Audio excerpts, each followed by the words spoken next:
Hello दोस्तों, स्वागत है आपका एसएम लो क्लासेस चैनल पर, जहां हम एक बहुत महत्वपूर्ण विषय के बारे में चर्चा करेंगे। अगर किसी व्यक्ति ने कोई अपराध किया है और वह व्यक्ति फरार है, तो क्या पुलिस उसके परिवार के किसी सदस्य को गिरफ्तार कर सकती है या नहीं? इसके बारे में विस्तार पूर्वक चर्चा करेंगे। अगर अगर पुलिस किसी ऐसे व्यक्ति को गिरफ्तार कर लेती है, तो उसके पास क्या विधिक उपचार होंगे? इसके बारे में हम चर्चा करेंगे एडवोकेट समीर अहमद सर से। तो सर, समीर सर, स्वागत है आपका आज की चर्चा में। सर, सबसे पहला सवाल ये है कि पुलिस किसी व्यक्ति को कब गिरफ्तार कर सकती है? इसके बारे में बताइए। Thank you Azad sir. आपका सवाल ये है कि पुलिस किसी व्यक्ति को कब गिरफ्तार कर सकती है। जी। तो ये जानने से पहले कि पुलिस किसी व्यक्ति को कब गिरफ्तार कर सकती है, हम तो सबसे पहले हम ये जान लेते हैं कि गिरफ्तारी क्या है। गिरफ्तारी को हम दो तरह से समझेंगे, एक सामान्य अर्थ में और एक विधिक अर्थ में। ठीक। तो सामान्य अर्थ तो यह है कि जब पुलिस अधिकारी या कोई अधिकारी किसी व्यक्ति को कानून के अनुसार पकड़ लेता है और उसको एक जगह से दूसरी जगह यानी कि एक एरिया से बाहर निकलने की या अपनी मर्जी से आने जाने की आजादी ना हो, वो अपनी मर्जी से आ जा ना सकता हो, तो वो गिरफ्तार है। सही। लेकिन अगर जो हम कानूनी भाषा में बात करें तो किसी व्यक्ति को विधि के अनुसार उसकी दैहिक स्वतंत्रता से यानी कि उसकी पर्सनल लिबर्टी से वंचित कर देना ही गिरफ्तारी है। अब यहीं पर अब हम समझने की कोशिश करते हैं पुलिस किसी व्यक्ति को कब गिरफ्तार कर सकती है। बिल्कुल। तो देश का जो फादरिंग लॉ है, भारत का संविधान, भारतीय संविधान का अनुच्छेद 21 प्रावधान करता है कि किसी व्यक्ति को उसकी दैहिक स्वतंत्रता से विधि द्वारा स्थापित प्रक्रिया के अनुसार ही वंचित किया जा सकता है। यानी कि अनुच्छेद 21 के अंतर्गत ये हमारा मौलिक अधिकार है, हर भारतीय नागरिक का ये एक मौलिक अधिकार है। और अनुच्छेद 21 में टर्म यूज हो व्यक्ति यानी कि प्रत्येक व्यक्ति का जो भारत की सीमाओं के अंतर्गत है उसका ये मूल अधिकार है कि अगर जो उसको कभी भी गिरफ्तार किया जाएगा या उसको दैहिक स्वतंत्रता से वंचित किया जाएगा तो विधि के द्वारा स्थापित प्रक्रिया के अनुसार ही वो वंचित किया जा सकता है। यानी कि इसका मतलब ये है कि अगर जो किसी व्यक्ति को गिरफ्तार करोगे तो पहले उसके लिए कानून बनाओगे और कानून के साथ ही साथ आपको प्रक्रिया भी बनानी पड़ेगी। तो कानूनी एतबार से पुलिस जो गिरफ्तार कर सकती है इसके लिए कानून बनाए हैं। पुलिस दो तरह से गिरफ्तार कर सकती है, एक बिना वारंट के और एक वारंट के साथ।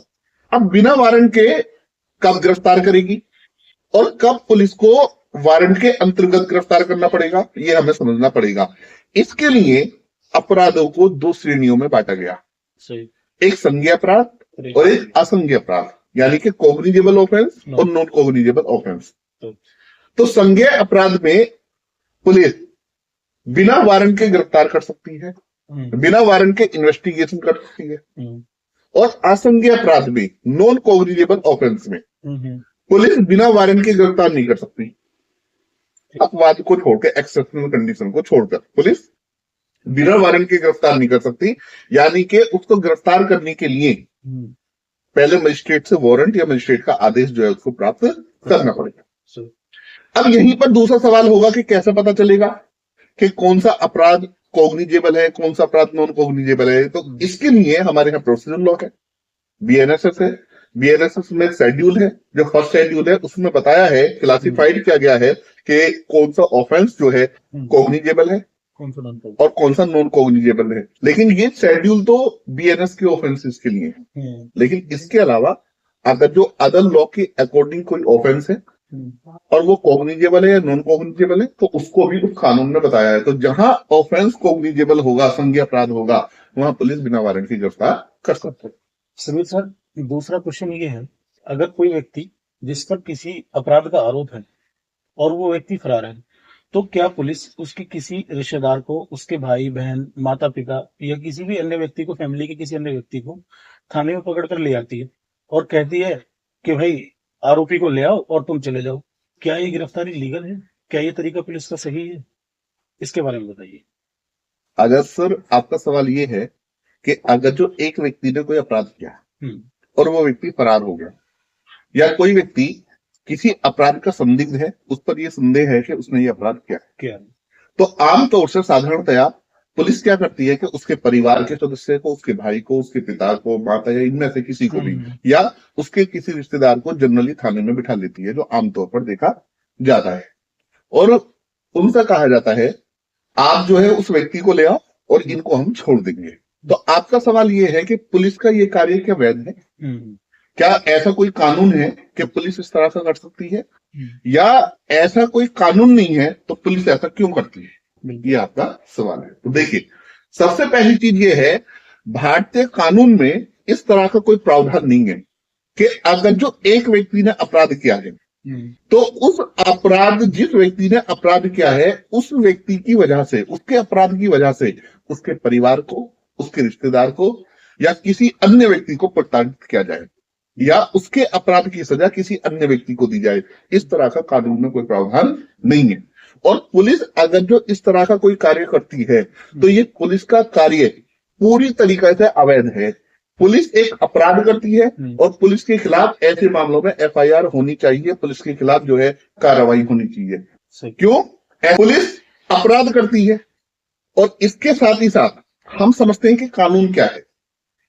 अगर जो हम बात करें भारत के संविधान की, तो भारत के संविधान में जो मौलिक अधिकार दिए गए हैं, भारतीय संविधान का अनुच्छेद 21 प्रावधान करता है कि अगर जो किसी व्यक्ति को गिरफ्तार करोगे, या गिरफ्तार से मतलब अगर जो किसी व्यक्ति को उसकी दैहिक स्वतंत्रता से वंचित करोगे तो विधि द्वारा स्थापित प्रक्रिया से ही करोगे। बिल्कुल। और अभी जैसे पहले बताया कि हमारे यहाँ कानून बना हुआ है, तो जब कानून बना हुआ है, कानून में पता चल गया कि पुलिस कब गिरफ्तार कर सकती है। तो पहली चीज तो ये है कि जब हम अनुच्छेद 20 को देखेंगे तो अनुच्छेद 20 का उप अनुच्छेद 1 ये प्रावधान करता है कि किसी व्यक्ति को किसी अपराध के लिए तब तक अभियोजित या दोषित नहीं किया जा सकता कि जब तक उसने किसी कानून का उल्लंघन ना किया। तो पहली चीज, जिस व्यक्ति ने अपराध किया वो तो फरार हो गया, उसके परिवार की क्या गलती है? उसके परिवार के किसी व्यक्ति ने तो अपराध ही नहीं किया, तो आप उसको कैसे बिठा सकते हो? आप उसकी दैहिक स्वतंत्रता से कैसे वंचित करा सकते हो? दूसरी चीज, भारतीय संविधान का अनुच्छेद 22 ये प्रावधान करता है कि जब किसी व्यक्ति को गिरफ्तार करोगे तो गिरफ्तारी के आधार बताओगे। मैं गिरफ्तारी के कारण नहीं बोल रहा, गिरफ्तारी के आधार। गिरफ्तारी के आधार अलग चीज है, गिरफ्तारी के कारण अलग चीज है। तो गिरफ्तारी के आधार बताए जाएंगे। जब पुलिस के पास ऐसे व्यक्ति को गिरफ्तार करने का कोई आधार ही नहीं है तो पुलिस कैसे गिरफ्तार कर सकती है? और अगर जब पुलिस ने गिरफ्तार कर लिया तो पुलिस ने अनुच्छेद 22 का उल्लंघन किया, क्योंकि पुलिस के पास कोई आधार नहीं था।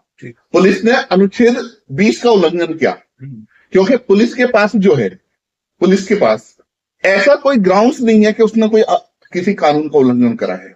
बिल्कुल। पुलिस ने अनुच्छेद 21 का उल्लंघन करा क्योंकि विधि द्वारा स्थापित प्रक्रिया जो है उसका उल्लंघन करा। तो इस तरीके से पहली चीज तो ये है कि पुलिस ने मौलिक अधिकारों का उल्लंघन किया, फंडामेंटल राइट्स का वायलेशन किया। दूसरी चीज ये है, पुलिस ने प्रोसीजर लॉ का भी वायलेशन करा। प्रोसीजर लॉ हमारे यहाँ बीएनएस से वो कहता है कि जब भी आप किसी व्यक्ति को गिरफ्तार करोगे तो आपके पास गिरफ्तारी का कारण होना चाहिए, और वहां लिखा रीजनेबल रीजन, युक्त कारण। अपराध मैंने करा, मैं मेरठ में बैठा हुआ हूं, जाकर आप कहीं से मेरे फादर को पकड़ लाओ, उन्हें पता भी नहीं। क्या कारण है पुलिस के पास? सिर्फ उनका मेरे साथ एक संबंध है। क्या मेरा और उनका संबंध होना ये गुनाह है? ये अपराध है। इसलिए पुलिस का ऐसा काम जो है पूरी तरीके से अवैध है।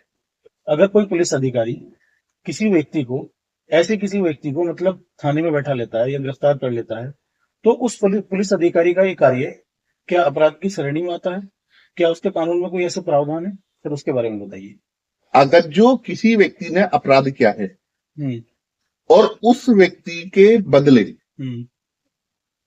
वो व्यक्ति पुलिस ने भी गिरफ्तार नहीं करा, या पुलिस अभी वो मिला नहीं, फरार हो गया, जो भी है, और उसके बदले में पुलिस ने उसके परिवार के किसी सदस्य को अगर जो थाने में बिठाया है, तो ये पूरी तरीके से स्पष्ट है कि पुलिस का ये पूरा काम अवैध है। और पुलिस ने जो है इलीगल एक्ट करा, अवैध कार्य करा। और जब अवैध कार्य है, अवैध जब ही होता है जब किसी कानून का उल्लंघन हो। बिल्कुल। और कानून का उल्लंघन ही अपराध है। तो ये बिल्कुल पूरी तरीके से क्लियर है कि पुलिस ने जो है अपराध किया है। अगर जो पुलिस आरोपित व्यक्ति के अलावा उसके परिवार के किसी सदस्य को, जब तक कि उन सदस्यों में से किसी की उस अपराध में सहभागिता ना हो, और अगर जो उनकी सहभागिता नहीं है, इसके बावजूद पुलिस अगर जो परिवार के किसी सदस्य को थाने में बिठाती है। ये पुलिस का कार्य अपराध की श्रेणी में आता है, पूरी तरीके से अवैध है। अब सवाल ये है कि कानून क्या है, क्या किसी कानून का उल्लंघन हुआ? हाँ, सबसे पहली चीज जो देश का फादरी लॉ है भारतीय संविधान, उसका उल्लंघन हुआ। भारतीय संविधान के अनुच्छेद 20, अनुच्छेद 21, अनुच्छेद 22 का उल्लंघन हुआ। दूसरी चीज ये है कि अगर जो हम बात करें भारतीय न्याय संहिता की, तो भारतीय न्याय संहिता की धारा 127 के अंतर्गत ऐसे पुलिस अधिकारी ने सदोष परिरोध का अपराध किया, रोंगफुल कंफाइनमेंट का ऑफेंस किया, क्योंकि पुलिस अधिकारी के पास कोई जो है ना कानूनी आधार नहीं था जिसकी वजह से वो उसको गिरफ्तार कर सकता था। पुलिस ने उसको पकड़ कर रखा, तो बीएनएस के सेक्शन 127 यानी कि भारतीय न्याय संहिता की धारा 127 के अंतर्गत सदोष परिरोध का अपराध किया। इसी के साथ भारतीय न्याय संहिता की धारा 198 के अंतर्गत पुलिस अधिकारी ने सरकारी कर्मचारी द्वारा कानून का उल्लंघन का अपराध किया। बीएनएस का सेक्शन 198 के अंतर्गत करता है कि जब कोई सरकारी कर्मचारी जो है कानून का उल्लंघन करेगा उसको कितनी सजा मिलेगी, तो 198 के अंतर्गत अधिकारी ने जो है अपराध किया। इसी के साथ पुलिस अधिकारी ने बीएनएस के सेक्शन धारा 258 के अंतर्गत किसी व्यक्ति को अवैध रूप से हिरासत में रखा, यह अपराध किया। तो इस तरीके से पुलिस का कार्य जो है ये पूरी तरीके से अपराध है, मानवाधिकारों का उल्लंघन है, मौलिक अधिकारों का उल्लंघन है। समीर सर, एक क्वेश्चन ये है, अगर ऐसे किसी व्यक्ति को पुलिस गिरफ्तार कर लेती है तो उस व्यक्ति के पास क्या क्या विधिक उपचार हैं और ऐसे पुलिस अधिकारी के विरुद्ध कहाँ शिकायत की जा सकती है, इसके बारे में बताइए। जी आजाद सर, आपका सवाल ये है कि अगर जो पुलिस अधिकारी आरोपित व्यक्ति के बदले उसके परिवार के किसी सदस्य को थाने में बिठाकर रखता है, एक तरीके से उसको अवैध रूप से गिरफ्तार करके रखता है, तो ऐसे पुलिस अधिकारी के विरुद्ध क्या क्या उपचार हैं, और अगर ऐसे पुलिस अधिकारी के खिलाफ कोई शिकायत की जानी है तो वो कैसी शिकायत हो सकती है, कहाँ कहाँ हो सकती है। देखिए, सबसे पहला, ऐसे पुलिस अधिकारी के विरुद्ध पीड़ित व्यक्ति के पास ये उपचार है कि वो अनुच्छेद 226 के अंतर्गत उच्च न्यायालय जा सकता है और अनुच्छेद 32 के अंतर्गत सर्वोच्च न्यायालय जा सकता है, और सर्वोच्च न्यायालय में जाकर वहां पर फाइल कर सकता है हैबियस कॉर्पस रिट के लिए, बंदी प्रत्यक्षीकरण याचिका के लिए। और वहां पर बताए, और ये बंदी प्रत्यक्षीकरण याचिका जो है, अगर जो कोई व्यक्ति किसी को अवैध रूप से गिरफ्तार करता है तो ऐसे व्यक्ति को संविधान ने ये उपचार प्रदान कराया है कि वो पीड़ित व्यक्ति या पीड़ित व्यक्ति की तरफ से कोई और व्यक्ति वो हाई कोर्ट या सुप्रीम कोर्ट जा सकता है, और ऐसे में सर्वोच्च न्यायालय और उच्च न्यायालय हैबियस कॉर्पस रिट इशू करता है और कहता है कि बंदी को हमारे सामने पेश करो। तो पहला उपचार वो है कि वो हाई कोर्ट और सुप्रीम कोर्ट जा सकता है। यहाँ डाउट होगा सुप्रीम कोर्ट क्यों, हाई कोर्ट का तो समझ में आता है उसके फंडामेंटल राइट्स का भी वायलेशन। बिल्कुल सही है। दूसरी चीज ये है कि ऐसे पुलिस ऑफिसर के अगेंस्ट एफआईआर भी कराई जा सकती है, सस्पेक्ट इंफॉर्मेशन रिपोर्ट की जा सकती है, क्योंकि वो ऑफेंस कर रहा है। मैंने अभी आपको बताया, डिटेल से बताया कहां कहां वो अपराध कर रहा है। तीसरी चीज ये है कि जो हायर अथॉरिटी है, एसपी, डीएसपी, ये जितनी भी हायर अथॉरिटी है, इनसे शिकायत की जा सकती है। इन अथॉरिटी से जो शिकायत है वो रिटन फॉर्म में भी की जा सकती है, ऑनलाइन भी की जा सकती है, ईमेल से भी शिकायत इनके खिलाफ की जा सकती है। नेक्स्ट, ऐसे पुलिस अधिकारी के विरुद्ध ऑनलाइन जन सुनवाई पोर्टल पर भी शिकायत की जा सकती है। इसके अलावा अगर मैं बात करूं स्पेसिफिक यूपी की, तो उत्तर प्रदेश में एक टोल फ्री नंबर है 112। 112 नंबर पे भी तत्काल प्रभाव से शिकायत की जा सकती है। और इसके अलावा नेशनल ह्यूमन राइट्स कमीशन में, स्टेट ह्यूमन राइट्स कमीशन में भी शिकायत की जा सकती है। ये जो है पीड़ित व्यक्ति के पास उपचार है। अब ये शिकायत कैसे की जाएगी वो इसे समझ सकते हैं और उन्हें जो है बता दिया जाएगा। ये बहुत आसान तरीके हैं, इनसे जो है शिकायत की जाए। जनरली होता क्या है कि जनरली जब इस तरीके से अधिकारों का उल्लंघन होता है तो जब पक्ष पीड़ित है या तो वो अशिक्षित है, जागरूक नहीं है अपने अधिकारों के प्रति, और भी बहुत सारे कारण हो जाएंगे, तो कई बार न्याय होने के बाद शोषण होता है।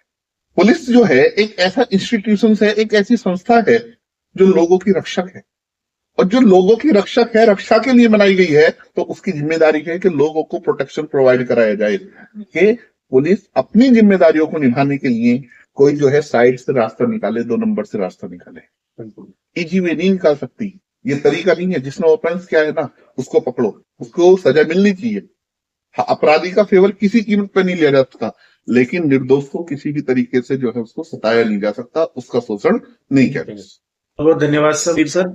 जहां आज एक हम ऐसे महत्वपूर्ण विषय के बारे में बात कर रहे थे, ऐसे व्यक्तियों के अधिकारों के बारे में, जहां किसी निर्दोष व्यक्ति को पुलिस के द्वारा थाने में बैठा लिया जाता है या अवैध रूप से उसे डिटेन कर लिया जाता है, उनके अधिकारों की रक्षा किस तरीके से की जाएगी या उस व्यक्ति के क्या क्या उपचार हैं, उसके बारे में समीर एडवोकेट ने विस्तार पूर्वक बताया है। इसके पश्चात भी अगर किसी व्यक्ति का कोई क्वेश्चन है तो आप हमें कमेंट कीजिएगा, हम आपके कमेंट का जवाब देंगे।